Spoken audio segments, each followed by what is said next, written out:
Threading was something that I caught as a young girl. My mother had a salon back home, and I grew up helping her. So when I came to this country, I was known as an eyebrow girl in the town of Chicago. I thought this is a time to take my business mainstream. Well, the first month, there was absolutely zero response.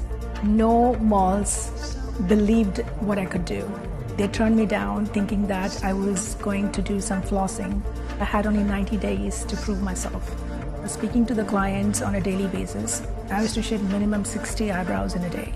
I understood the pulse of the business. There is no other business out there that can help shape a brow like we could.